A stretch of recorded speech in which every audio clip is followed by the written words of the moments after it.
परीक्षित महाराज, कहा जाता है ना कि श्रोता भी 3 प्रकार के होते हैं। कथा सुनने की विधि महाराज 3 प्रकार के लोग होते हैं, कथा सुनने के लिए आते हैं पंडाल में। कौन कौन से पता है? एक होता है श्रोता, एक होता है सोता, एक होता है सरोता। ये 3 प्रकार के महाराज श्रोता होते हैं। श्रोता कौन होता है? श्रोता वो होता है कि दिन में सारा दिन काम करे और 5 मिनट भगवान के लिए निकाल करके बैठ जाए और बैठ करके 5 मिनट तन मन धन से भजन कर ले और भजन करके फिर काम में लग जाए, उसे कहते हैं सच्चा श्रोता। जो तन मन धन से भक्ति करता है वो होते हैं श्रोता। सोता कौन होता मैया? सोता, सोता वे होते हैं कि पंडाल में आए नहीं और सोए नहीं। महाराज जी क्या कह रहे? कोई मतलब नहीं, आराम से खम्मा को सारा ले लो, बैठ गए पीठ लगाए के और बहुत थोड़ी देर कथा सुनी, सुनने के बाद में नींद आई गई और जो नींद आई सोई गई। कुछ देर बाद व्यास जी ने जयकारा लगाया, बोलिए गोविंद भगवान की, और जो जयकारा लगाया सोई एकदम से आंख खुली। तो पड़ोसी वाले तो पूछे भैया जब तक कथा पूरी हो गई? पड़ोसी बोलो कथा तो कब की पूरी हो गई, तुम कहाँ चले गए थे? क्या करें भैया, ने आंख लग गई थी, सोए गए थे। हाँ, तो ये होते हैं सोता, जो पंडाल में आए नहीं और सोए नहीं। सरोता कौन होते हैं? सरोता वे होते हैं कि महाराज कछु लोग तो पंडाल की सजावट देखने के लिए आते हैं, कछु लोग तो शास्त्री जी देखने को आते हैं कि देखे शास्त्री जी कैसे हैं। हाँ, देखे कथा था क्या बात करना है क्या बात। तो महाराज ये होते श्रोता। लेकिन एक बात ध्यान रखना मेरी माँ, श्रोता, सोता और सरोता बन करके रहोगे तो कभी भवसागर से पार नहीं होगे। अगर बनना ही चाहते हो तो सच्चे श्रोता बन जाओ, जो इस भवसागर से पार हो जाओ। बोलिए गोविंद भगवान की। हम नहीं कहते कि तुम 24 घंटे भजन करो, हम नहीं कहते 5 मिनट भजन करो, लेकिन करो ऐसे तन मन धन से, क्योंकि भगवान हमसे दक्षिणा लेने के लिए नहीं आते हैं। अगर आप किसी किराए के मकान में रहोगे ना जा करके, तो वो जो मकान का मालिक होगा वो 1 महीने के बाद आपसे किराया लेगा कि नहीं लेगा? तो भगवान ने तो हमें ये पूरे का पूरा शरीर ही दे दिया किराए पर। अच्छा भैया बताओ, भगवान किराया लेने आते हैं? किसी से लिया आज तक किराया? नहीं लिया ना। भगवान ये कहते हैं मुझे तुम्हारी धन दौलत नहीं चाहिए, मुझे तुम्हारा राज्य पाट नहीं चाहिए। अगर तुम कुछ देना ही चाहते हो तो मुझे 5 मिनट का भजन दे दो, 5 मिनट का समय दे दो, बस हमारा यही किराया है। बोलिए गोविंद भगवान, यही भगवान का किराया होता है। तो 5 मिनट के लिए भजन करना बहुत जरूरी है। मन लग रहा हो कथा में कि नहीं? नींद तो नहीं आ रही? आ जा तो बता दिए, ठीक है? हाँ। तो पार्वती ने भोले बाबा के नाम की समाधि लगाई। पार्वती ने संकल्प लिया बचपन में कि कुछ भी हो जाए विवाह करेंगे तो केवल और केवल भोले बाबा के साथ में। जंगल में जाकर के घनघोर तपस्या की, प्रेम कर बैठी पार्वती भोले बाबा से। ध्यान रखना, जहाँ प्रेम होता है वहाँ इंतजार होता है, और जहाँ प्रेम नहीं होता है वहाँ कभी इंतजार नहीं हो सकता है।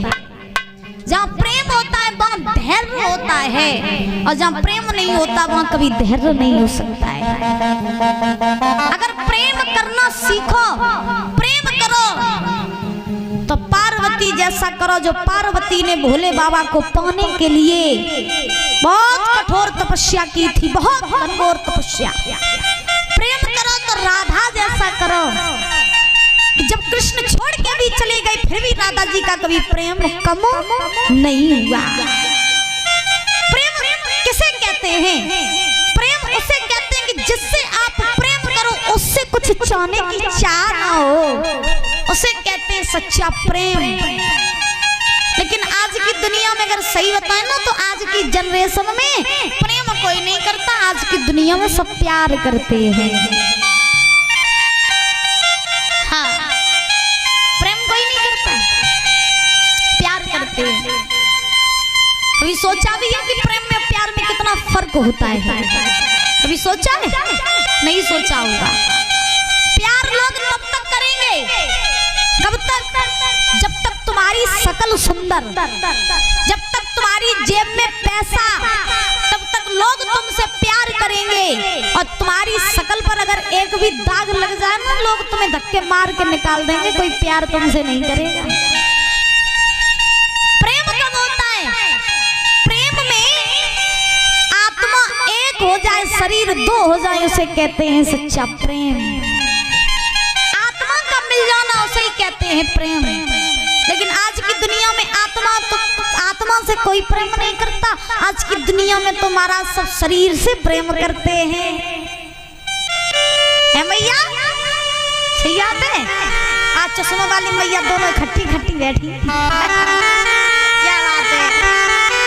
दो आंखें की जगह चार चार आंखें। ये काम अच्छा है। हाँ।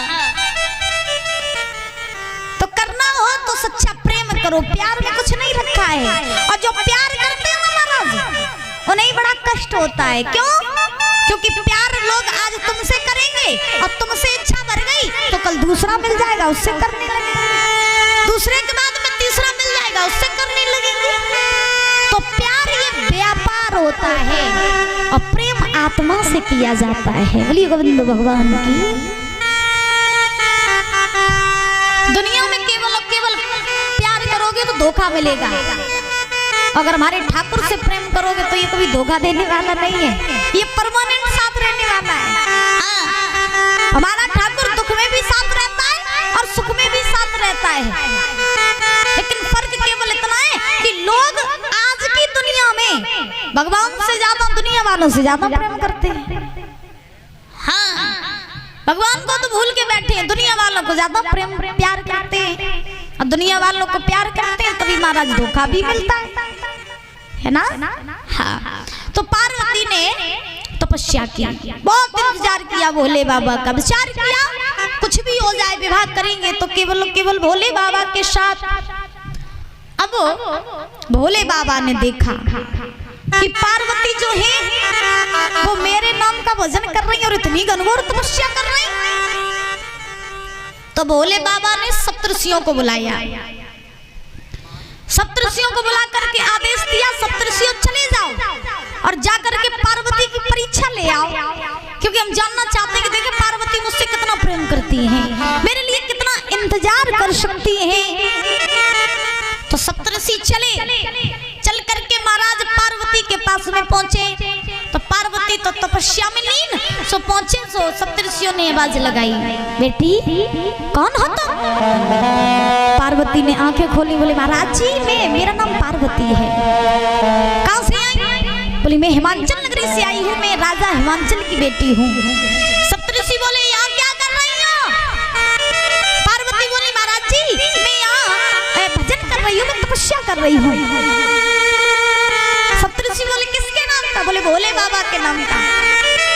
सप्तऋषि बोले क्यों? और कोई देवता नहीं मिले चिकाऊ को मना लेती? भोले बाबा में ऐसा क्या रखा है? तो पार्वती बोली तुम्हें नहीं पता बाबा जी, मैं भोले बाबा के साथ में विवाह करना चाहती हूँ, इसलिए मैं उनके नाम की तपस्या कर रही हूँ। मैं उनको मना लूंगी, उनकी भक्ति कर लूंगी और जब भोले बाबा प्रसन्न हो जाएंगे तो वो मेरे साथ विवाह कर लेंगे। पार्वती की बात सुन के सप्तऋषि हंसने लगे। पार्वती बोली काय बाबा जी हंस काहे को रहे हो? तो सप्तऋषि बोले तुम ऐसी बातें कर रही हो, कैसी बातें? तो सप्तऋषि बोले तुम कह रही हो कि भोले बाबा के साथ में तुम विवाह करना चाहती हो। कहाँ तो फूल सी खिलने वाली पार्वती हो, कहाँ में बूढ़े से भोले बाबा? ना तो कोई आगे ना कोई पीछे, ना तो परिवार है ना कुछ है। कैलाश पर्वत पर रहते हैं, ना तो रहने के लिए झोपड़ी है। सर्प पक्षियों की माला डालते हैं, शमशानों में रहते हैं, भस्म रमाते हैं। ऐसे भोले बाबा के संग तुम शादी कर लियो। अब सप्तऋषि जो है दादा वो पार्वती को भड़का रहे हैं, परीक्षा ले रहे हैं। देखे पार्वती का प्रेम कितना सच्चा है। ध्यान रखना, जहाँ सच्चा प्रेम होता है वहाँ प्रेमी कभी अपने पथ से डगमगा नहीं सकता है। अब सप्तऋषि पार्वती की परीक्षा ले रहे हैं। सुनो भोले बाबा के साथ विवाह न करो। एक तो तुम राजा की बिटिया हो, अच्छी अच्छी लड़का तुम्हारे संग में विवाह कर ली, पर भोले बाबा के संग शादी न करो। हम तुम्हें समझा रहे, कुछ बिगड़ा नहीं है। तो महाराज एक बात कही सप्तर्षियों ने पार्वती से, लली सुनो, हम तुम्हें बता रहे हैं कि मेरी बात मान ले पार्वती, और भोला संग प्यार चाहती, भोला संग प्यार चाहती।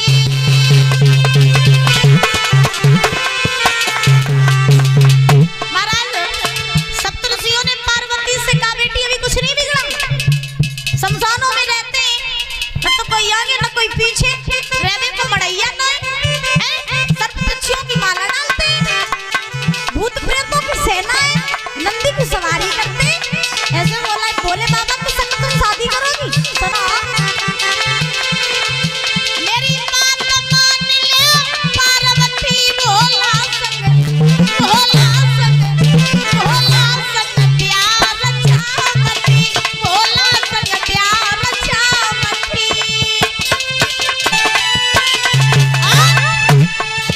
वो तो भाग धतूरा खाता है, वो तो भाग धतूरा खाता है, तुम घुटत मर जा लली, भोला संग प्यार चाहती, भोला संग प्यार चाहती।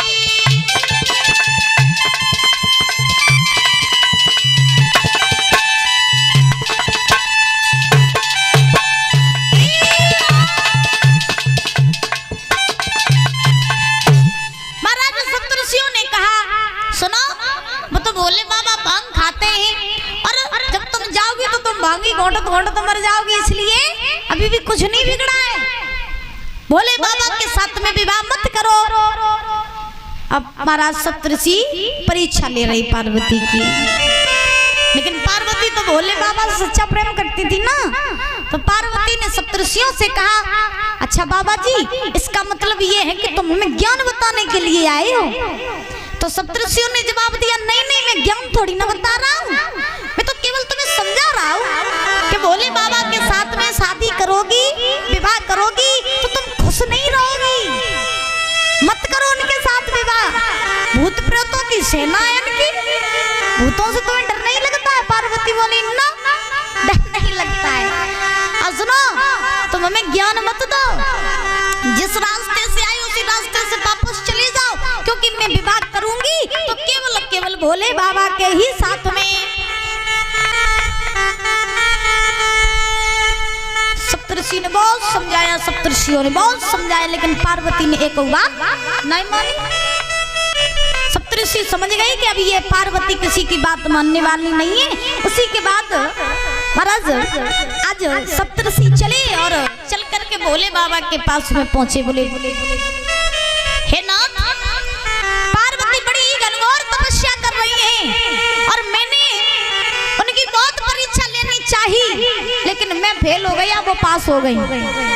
वो अपने पद से नहीं डगमगाई, उन्होंने ये साबित कर दिया कि वो विवाह करेंगे तो केवल आपके ही साथ में। इसलिए हे नाथ, आप भी अब उनकी ज्यादा परीक्षा मत लो और आप जा करके पार्वती से विवाह कर लो। भोले बाबा ने जवाब दिया, ठीक है, मैं विवाह कर लूंगा, लेकिन अभी नहीं, सही समय आने पर।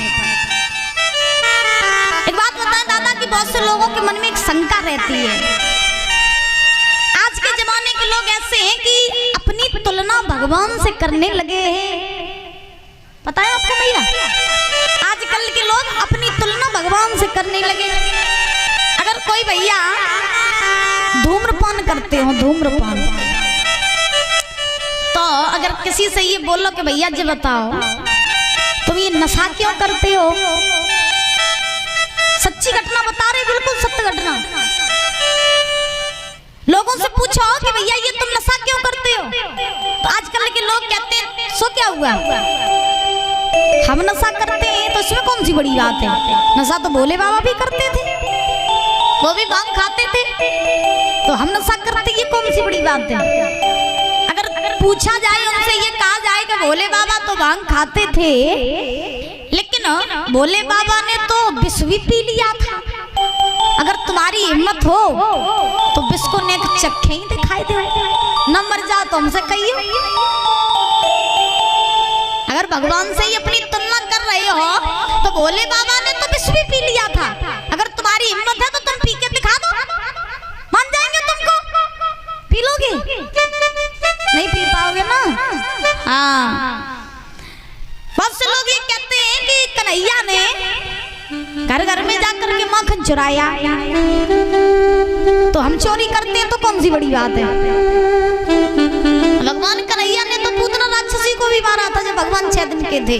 भगवान कन्हैया ने तो छोटी सी उम्र में गोवर्धन पर्वत को भी उठा लिया था। तुम्हारी हिम्मत हो तो तुम 1 कुंटल वजन ही उठा के दिखा दो, उठा लोगे? क्योंकि ध्यान रखना, आज के जमाने में बुराइयों को सब अपना लेते, लेकिन अच्छाई को अपनाने वाला कोई नहीं है। अगर आप 1000 अच्छे काम करोगे तो लोग तुम्हारी प्रशंसा नहीं करेंगे महाराज, कभी नहीं करेंगे। और अगर आपसे गलती से भी एक बुरा काम हो जाए तो महाराज 24 घंटे तब बीतेंगे जब पूरे गांव में हल्ला हो जाएगा कि फलाने ने ऐसा काम कर दिया। हाँ, क्योंकि दुनिया में तुम्हारी अच्छाइयों को कोई नहीं देखता महाराज, तुम्हारी बुराइयों को सब देखते हैं। बोलिए गोविंद भगवान की।